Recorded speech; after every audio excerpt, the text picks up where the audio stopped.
Hello' everyone, তোমালোকক মই মোৰ ষ্টাডি স্পেয়াৰ ইউটিউব চেনেলটোলৈ স্বাগতম জনাইছোঁ। আজি আমি কিছুমান ইম্পৰ্টেণ্ট কুৱেশ্যন ডিছকাছ কৰিম 10th চেপ্টাৰটোৰ পৰা। 10th চেপ্টাৰটোৰ পৰা তোমালোকৰ কেনেকুৱা ধৰণৰ এক্সামত কেনেকুৱা ধৰণৰ কুৱেশ্যন আহে, কেনেকুৱা ধৰণৰ কুৱেশ্যন আগতে আহিছে, সেইবিলাক আমি ডিছকাছ কৰিম, ঠিক আছে।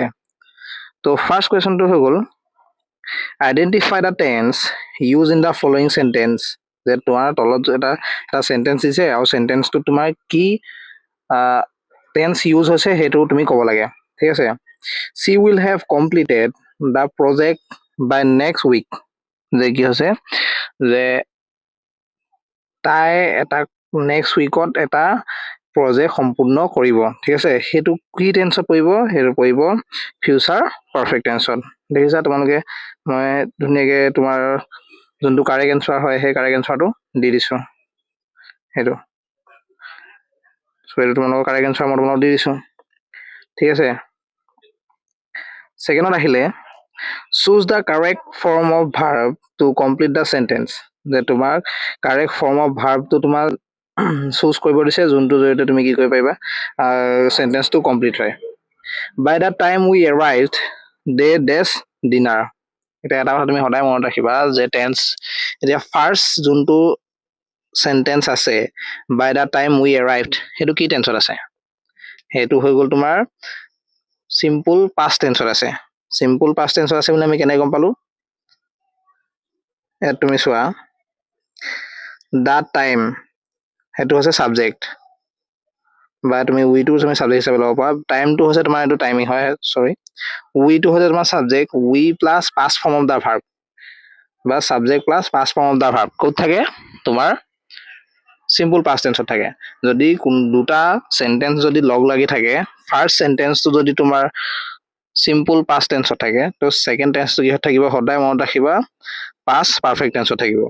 তো পাষ্ট, তুমি সেইটো পাষ্ট পাৰফেক্ট টেন্সত থাকিব বুলি তুমি জানিলেই নহ'ব, তুমি পাষ্ট পাৰফেক্ট টেন্সৰ চেণ্টেন্স পেটাৰ্ণটো তুমি জানিব লাগিব। পাষ্ট পাৰফেক্ট টেন্সৰ চেণ্টেন্স পেটাৰ্ণটো হৈছে subject plus had plus past participle form of the verb plus object, ঠিক আছে। এতিয়া ডে ডেছ ডিনাৰ, ডেটো হৈ গ'ল ছাবজেক্ট, ডিনাৰটো হৈ গ'ল অবজেক্ট। কি হ'ব? ছাবজেক্ট প্লাছ হেড, হেড হৈছেনে? হেড পাষ্ট পাৰ্টিচিপল ফৰ্ম দি ভাৰ্ব, দে হেড ফিনিছড। চ' তোমাৰ কাৰেক্ট এনচাৰটো কি হ'ব? হেড ফিনিছড, ঠিক আছে। থাৰ্ডত কি আছে? Select the correct tense from the following sentence. তুমি তোমাৰ ফলোয়িং চেণ্টেন্সটো তোমাৰ কাৰেক্ট টেন্সটো উলিয়াব দিছে। I dash to the store every Saturday. Every Saturday, যে কোনোবা, এইটো কোনটো টেন্সত আছে? এইটো আছে প্ৰেজেণ্ট ইনডেফিনিট নহ'লে চিম্পুল প্ৰেজেণ্ট টেন্স। সেইটো একেটাই চিম্পুল প্ৰেজেণ্ট টেন্স আৰু নহ'লে প্ৰেজেণ্ট ইনডেফিনিট একেটাই টেন্স হয়, ঠিক আছে। তো তুমি এইটো কৰাৰ আগত চিম্পুল প্ৰেজেণ্ট টেন্সৰ চেণ্টেন্স পেটাৰ্ণটো তুমি জানিব লাগিব। চিম্পুল প্ৰেজেণ্ট টেন্সৰ চেণ্টেন্স পেটাৰ্ণটো কি? Subject plus verb plus object. এতিয়া তুমি এইটো চিম্পুল প্ৰেজেণ্ট টেন্স বুলি কেনেকৈ গম পাবা? যে মই যে ক'লোঁ I dash to the store every Saturday, তুমি সেইটো চিম্পুল প্ৰেজেণ্ট টেন্স বুলি কেনেকৈ গম পাবা? সেইটো তুমি এটা ষ্টাইলতে গম পোৱা আছে যে কোনো এটা কাম বা ঘটনা যদি সদায় হয় নহ'লে যদি চিৰন্তন সত্য হয়, সেই দুইটা কণ্ডিশ্যনত চেণ্টেন্সটো কি হ'ব? কিহত লিখিম আমি? চিম্পুল প্ৰেজেণ্ট টেন্সত লিখিম। তো এইটো কি আছে? এভৰি ডে সি তাই ক'লৈ যায়? ষ্ট'ৰলৈ যায়। এভৰি ছেটাৰডে তাই ষ্ট'ৰলৈ যায়। তো সেইটো কি হ'ব? চিম্পুল প্ৰেজেণ্ট টেন্স। তো চিম্পুল প্ৰেজেণ্ট টেন্সত কি হ'ব? আই গো, ঠিক আছে। তাৰপিছত আহিলে 4 নাম্বাৰটো, choose the correct option to complete the sentence. একেটা ষ্টাইলতে কাৰেক্ট টেন্স তোমালোকে ক্লাছ 10ত হয়তো দি আহিছা, এনেকুৱা কাৰেক্ট টেন্স আহে, 3টা আহে।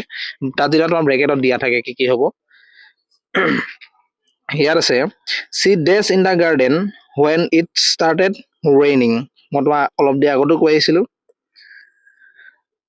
যে ইয়াত তোমাৰ দুটা চেণ্টেন্স আছে, চোৱা। She dash in the garden when বুলি কৈ কি আছে? It started raining. তো এইটো কি হ'ব? এইটো পাষ্ট কণ্টিনিউৱাছ টেন্সত আছে। চ' পাষ্ট কণ্টিনিউৱাছ টেন্সৰ তুমি চেণ্টেন্স পেটাৰ্ণ জানিব লাগিব। পাষ্ট কণ্টিনিউৱাছ টেন্সৰ চেণ্টেন্স পেটাৰ্ণ হৈছে subject plus was oblique were plus verb plus ING plus object. তো কি হ'ব? চি লগত ৱাছ হ'ব। চ' ৱাছ, ইয়াত কি হ'ব? ৱৰ্কছ নহয়, ৱৰ্কিং হ'ব। So' she was working in the garden when it start raining, ঠিক আছে। তো 5 নম্বৰ কুৱেশ্যনটো এতিয়া identify the tense of the sentence যে তলৰ যোনটো চেণ্টেন্স এটা দিয়া আছে সেই চেণ্টেন্সটোত কোনটো টেন্স ইউজ হৈছে তুমি সেই টেন্সটো তুমি ক'ব লাগে ঠিক আছে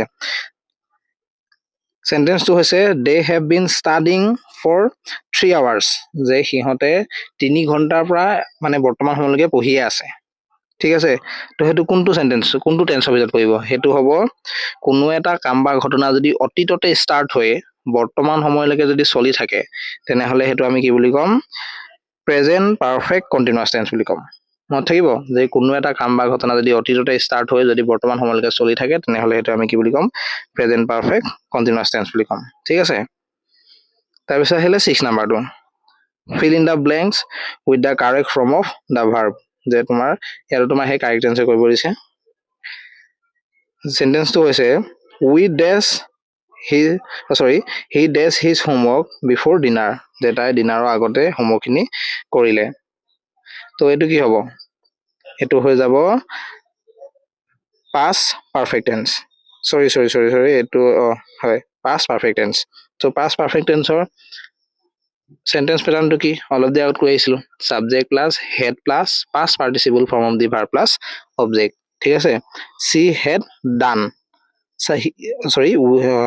he so he to হৈ যাব subject he পিছত আহিব had plus past participle form of the verb do past participle form to কি হ'ব done ঠিক আছে 7 number dia 7 number কি বলিছে select the correct form of verb by this time next year I dash my course যে এটো সময় অহা বছৰলে এটো সময় কি হ'ব মই এই কোৰ্সটো কি কৰি থাকিম কমপ্লিট হৈ যাব ঠিক আছে তো এটো কি হ'ব she will have completed এটো হৈ যাব তোমাৰ future perfect continuous tense এতিয়া কিছুমানৰ টেন্সৰ ওপৰত সম্পূৰ্ণ নলেজ আছে কিছুমানৰ নলেজ নাই যাৰ যাৰ নাই মোক কমেন্ট কৰিবা মই লাগিলে টেন্সৰ ওপৰত এটা সম্পূৰ্ণকৈ ভিডিও এটা মই বনাই দিম তেতিয়া তোমালোকৰ এ টু জেড তোমাৰ টেন্সত কোনো মানে তোমালোকৰ ঘূৰাব নাই যেনেকুৱা ধৰণৰ কোৱেশ্যন হওক তুমি টেন্সত কৰিব পাৰিবা ঠিক আছে 7 নম্বৰ হৈ গ'ল এতিয়া আহিলে 8 নম্বৰটো choose the correct tense from the sentence যে সেন্টেন্স দিয়া আছে তাত তোমাৰ কাৰেক্ট টেন্সটো উলিয়াব লাগে সি ডেজ ইংলিছ ফৰ 5 years নাও যে তাই আছে 5 years পৰা এতিয়ালৈকে ইংলিছ মানে কিবা কৰি আছে আৰু টিচিং আছে তো সো শিকাই আছে মই তোমাক কি কৈছিলো যে কোনোবা এটা কাম বা ঘটনা যদি অতীততে ষ্টাৰ্ট হৈ যদি বৰ্তমানলৈকে চলি থাকে চোৱা তাই পঢ়াবলৈ 5 বছৰ আগৰ পৰা ষ্টাৰ্ট কৰিছে আৰু এতিয়ালৈকে পঢ়াই আছে তো অতীততে ষ্টাৰ্ট হৈ যদি বৰ্তমান সময়লৈকে চলি থাকে তেনে সেইটো কি হৈ যাব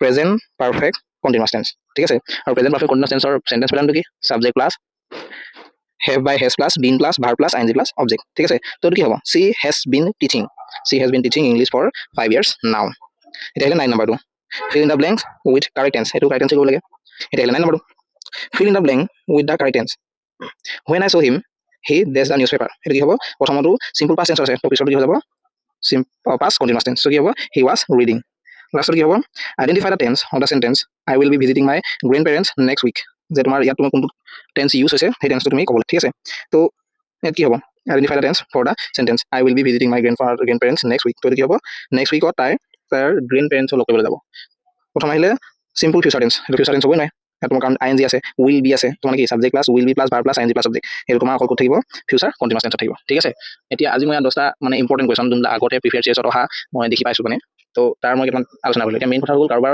টেন্সৰ ওপৰত এইখিনি জ্ঞান থাকিব পাৰে আৰু কিছুমানৰ নাথাকিব পাৰে থকাখিনি বা একো নাই বুজি পাই যাবা নথকাখিনিৰ কাৰণে কোনো কৰিবলগীয়া কথা নাই তোমালোকে কোৱা মোক যে ছাৰ টেন্সৰ ওপৰত এটা সম্পূৰ্ণ এটা ভিডিও এটা বনাই দিয়ক তো মই তোমালোকক ধুনীয়াকৈ ভিডিওটো বনাই দিম ঠিক আছে আৰু এতিয়া তোমালোকে দেখিছা কেতিয়াবা মই কিছুমান মানে কওঁতে অকণমান অসুবিধা হৈ যায় মানে ইমান প্ৰফেচনেল হোৱাগে নাইতো তো অলপ মানে কিবা খেলি হৈ যায় মানে মই এক্সট্ৰিমলি সৰি মই চৰি গৈছোঁ তো তোমালোকে যদি ভাল লাগে লাইক কৰিবা কমেণ্ট কৰিবা ছাবস্ক্ৰাইব কৰিবা ঠিক আছে আৰু অন্ততঃ মোক কৈ থৈ যাবা ছাৰ বুলি আমুকটো জেগাত আপুনি ভাল কৰিব লাগিব তো আমাৰ তলত গ্ৰুপৰ হোৱাটছএপ গ্ৰুপৰ নাম্বাৰ থাকিব নাম্বাৰ লিংক থাকিব লিংকত তুমি আমাৰ হোৱাটছএপ গ্ৰুপত জইন হ'ব পাৰিবা য'ত আমি এভৰিডে আমি হোমৱৰ্ক দিওঁ ফ্ৰীকে হোমৱৰ্ক দিওঁ মই কিবা ডাউট যদি থাকে মই সেইখিনি ক্লিয়াৰ কৰি দিওঁ তো মই মোৰ ফালৰ পৰা সম্পূৰ্ণ চেষ্টা কৰিছোঁ যে তোমালোকৰ জিএনএম এক্সামটো ভাল হয় ঠিক আছে তো থেংক ইউ